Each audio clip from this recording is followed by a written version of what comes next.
Melhor e Mais Justo de hoje fala sobre o combate a essa chaga social que rouba a infância de meninas e meninos brasileiros, o trabalho infantil.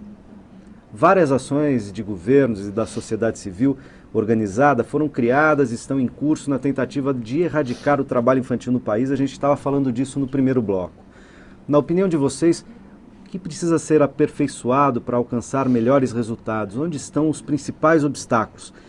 Estou falando isso retomando a conversa do primeiro bloco, prometi passar a palavra para a Neia, porque a gente estava dizendo disso, né? Onde estão as principais iniciativas e problemas com as políticas públicas. O Caran lembrava que, tudo bem, a educação é um dos fatores, das dimensões fundamentais, mas não é a única, né? Esse é um problema multifatorial, né? Um conjunto de coisas envolvidas, e a Neia tinha pedido a palavra. Então, Neia, retomando a discussão, vamos lá. Então, em cima do que você perguntou em relação a políticas públicas, acho que tem um outro fator que a gente não pode esquecer, que é o seguinte: no trabalho que a gente faz com os meninos que estão no trabalho infantil, você encontra muitos meninos que vêm para a rua para poder consumir. Então, para poder comprar o celular, o tênis. Então, nisso eu destaco um papel muito importante, que é o papel da mídia. Que a gente, hoje em dia, os meninos já tinham aquela questão, preciso ter um tênis da marca. Hoje não é mais o tênis. Hoje é o celular, hoje é o óculos, hoje... É o game, é o game. Tênis, então, quer dizer, então tem uma outra... Eu estou falando da nossa realidade aqui, do meio urbano, né? Uhum. Que muitos meninos vêm para o trabalho infantil para suprir essa necessidade. Que as famílias têm o básico. E, além do básico, eu quero ficar dentro desse sistema. Eu preciso estar incluído. E até ontem a gente estava numa atividade, daí os meninos estavam falando de muito carro de marca. Carro que eles nunca vão ter, assim. É carro... um Camaro. Porque aquele lá é um Camaro, aquele ali é outro carro. Está muito longe da realidade deles, mas o sonho deles de consumo é ter um carro daquele. Então a gente precisa estar atento nisso, que é o papel da mídia, é o papel do consumo. Você pega nos grandes horários aí, você pega o Jornal Nacional, a propaganda do Jornal Nacional inteira é sobre carro. Que as pessoas só vão ser alguma coisa se elas tiverem um determinado carro. Então isso é muito forte para quem está em formação, para os meninos que estão em formação.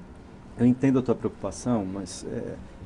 fico me perguntando o seguinte, quer dizer, acho que a mídia cumpre um papel tanto de informação, quanto de formação, quanto de, na verdade, transmitir e reproduzir valores sociais. Numa sociedade de consumo como a nossa, a mídia é uma ferramenta dessa sociedade de consumo muito fortemente.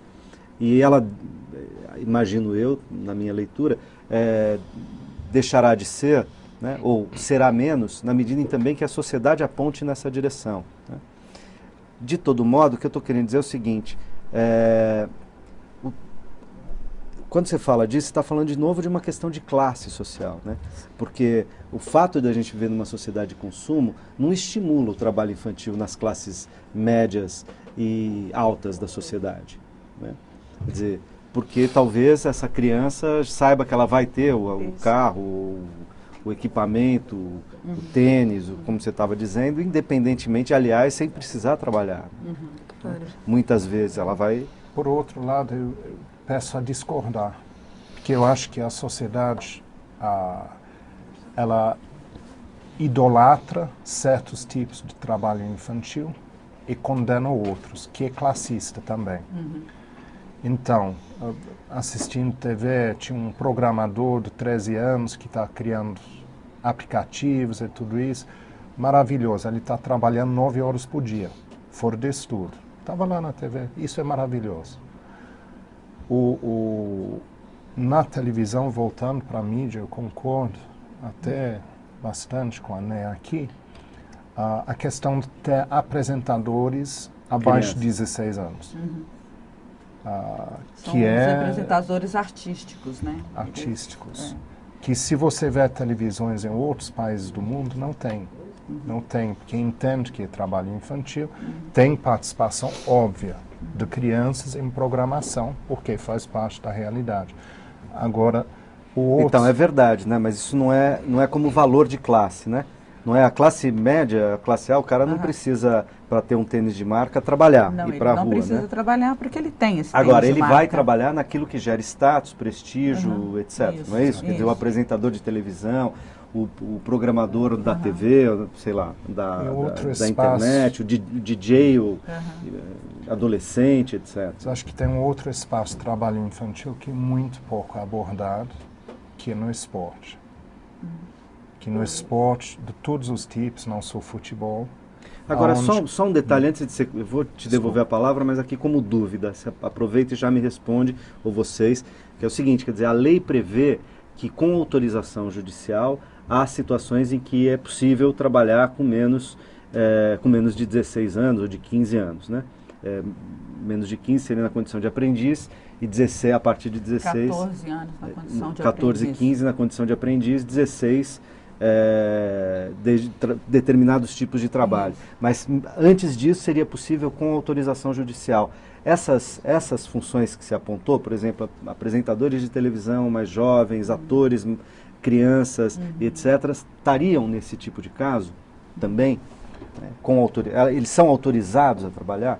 Eu acho que você levanta um ponto muito importante também, que quando a gente fala da cultura aceitar trabalho infantil, foi feito um levantamento pelo CNJ, Conselho Nacional de Justiça, sobre as autorizações para trabalho infantil, para trabalhar enquanto criança. E apurou que mais de metade não são para esse tipo de excepcionalidade, nem para isso. São para trabalhar num mecânico, são para qualquer coisa. E aí se vê, como estávamos falando no primeiro bloco, da profundidade de enraizamento cultural da questão que é bom trabalhar. Se juízes autorizam para trabalhar no automecânico com 12 anos, o que fazer? Continuamos, a palavra está com vocês. Caran. Essa discussão ela é bastante ampla, complexa, né? Talvez não tenhamos tempo de uma conclusão. O fato é que eu trago particularmente uma realidade do centro antigo de São Paulo, né, onde num mapeamento a gente chegou a um contingente de 115 crianças e adolescentes envolvidas com o trabalho infantil, na sua maioria vendedores de bala, pedintes de dinheiro, engraxates de sapato, não é?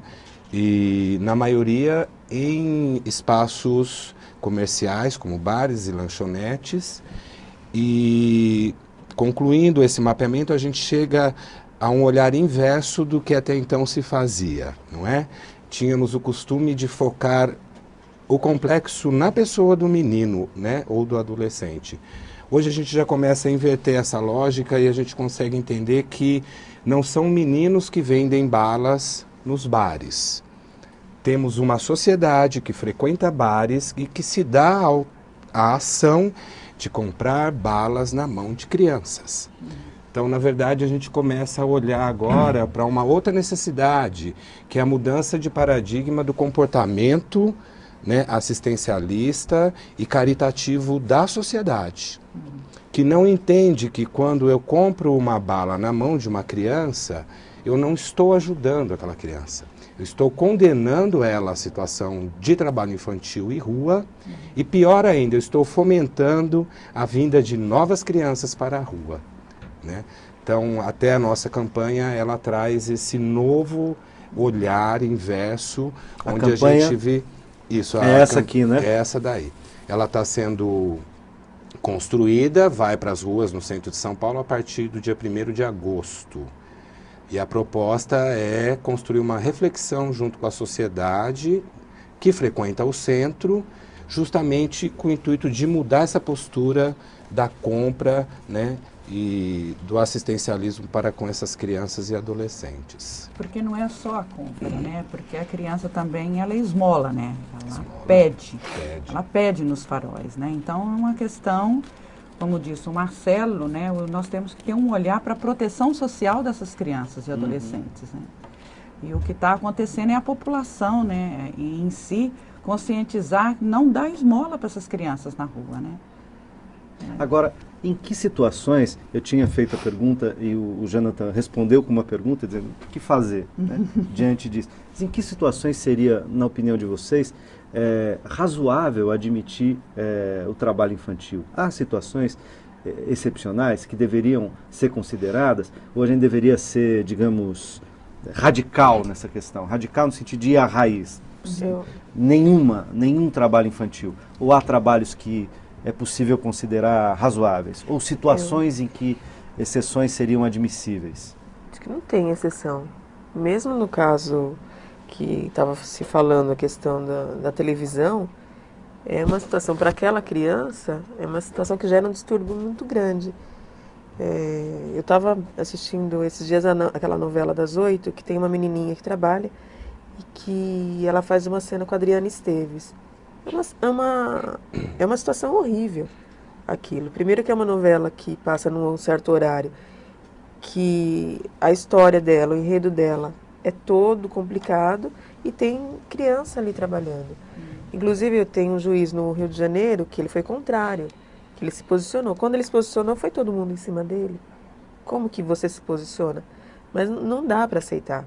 Criança é um sujeito que está em formação, que se aquela situação que ele está não traz dano à saúde física dele, se traz à saúde mental. Quando a gente fala que lá na região do Nordeste traz muito dano físico, eu te falo que aqui na região Sudeste, os meninos que estão em situação de rua, no trabalho infantil, ou que estão no tráfico de drogas, ou que estão em trabalho doméstico, também são muito prejudicados na questão da saúde mental. Você pode pegar um menino desse que trabalhou. A gente tem exemplos de meninos que trabalham desde pequeno, quando ele chega na vida adulta, ele está totalmente comprometido na sua saúde mental. Entendo isso, mas ao mesmo tempo fico me perguntando o seguinte, quer dizer, vamos imaginar radicalmente nenhum tipo de trabalho infantil. Estou pensando aqui no caso da comunicação, por exemplo, do cinema, da televisão e tal. A gente não teria mais filmes, por exemplo, que tematizassem a questão do trabalho infantil, porque as crianças não poderiam aparecer nesses filmes, porque elas estariam trabalhando. Então, eu acho... Tá certo? A gente não tem algum... não é preciso ver também, quando este trabalho acontecer, ele tem que ser controlado de maneira a não ser desgastante, penoso, enfim, ser lúdico de algum modo. Mas escola, será que né? em todas as situações não há exceção possível? Jonathan, desculpa ter te interrompido. Sim, mas... desculpa. Eu queria justamente abordar isso, que eu acho que tem uma grande confusão entre o trabalho infantil que deve ser proibido e uma criança trabalhar. Trabalhar no sentido que a criança vai trabalhar. A criança vai ajudar a lavar louça em casa, isso é trabalhar. Para a gente não fica nessa questão que trabalho é aquela coisa equivalente à carteira registrada. E entender que o trabalho infantil, que concordo, tem que ser completamente proibido, é aquilo que prejudica o desenvolvimento da criança, seu pleno desenvolvimento, com ser sujeito de direitos a lazer também.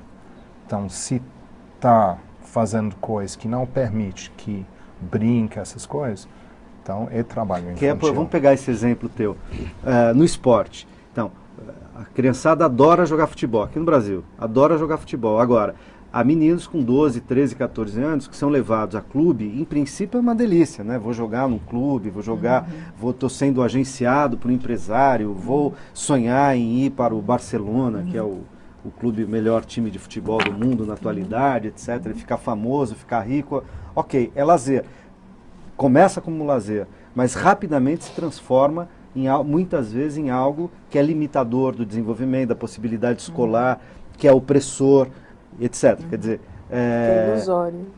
Que é ilusório. Então, aí você tem uma questão que é, de um lado, a prática do esporte é muito legal, se ela for como uma prática lúdica, própria à idade. Né? Agora, se ela virar um negócio e que, portanto, vai colocar a criança numa condição vai expor a criança a constrangimentos, vai transformar o que era o lazer num trabalho penoso, estressante, etc. Explorando, né? É um problema, mas não está aí. E esse limiar não é tênue? Não é difícil, às vezes, de identificar onde começa uma coisa e termina a outra? Existe aí uma linha bastante tênue, né, que eu acho que nós, tanto gestores como executores das ações, né, que lidam lá diretamente com a família, com essas questões, nós temos situações sim, e o educador, o profissional, tem que ter muita acuidade para poder entender essa situação. A partir do momento em que a família não apresenta um contexto de conflitos, né, um contexto de perversidades, e o adolescente, no caso da criança é uma exceção, e o adolescente, e essa situação existe sim, não é? E o adolescente, por pertencer àquela família, até por construir juntamente com a família, aquela adolescente ela tem garantido o horário e a qualidade da presença escolar, ela tem garantido o horário e a qualidade da sua vida comunitária com seus amigos, e dentro desse contexto ela se propõe junto com os pais, por exemplo, a dar uma força num barzinho que talvez o pai tenha na frente da casa. Irmão. Ou cuidado ajudar com o irmão. A casa. Né? Vou ajudar. Então, isso não configuraria. Isso não se configura. Trabalho tem muitas adolescentes que ajudam os pais, por exemplo, num pequeno comércio que ele tem, numa contabilidade ou sem uma prejuízo hora, da sem escola, do lazer, dos seus nada. direitos. Isso existe. Isso não configura trabalho infantil. Isso é importante demarcar. Isso não né? É um configura convívio até trabalho salutar infantil. do adolescente no momento em que ele está construindo e fomentando os laços de sua família e se tornando um profissional através daquele exercício. Claro. Inclusive, Saudável, faz parte né? de uma educação Não é? saudável. Saudável Que e é integral, educação né? que não é Múltipla. só escola. A Ele não tá educação é a deixando. formação humana. Na vida. Ok, Então, faz terminamos o parte. tempo desse bloco. Eu vou fazer mais um rápido intervalo e a gente já volta com o último bloco do Melhor e Mais Justo. Não sai daí.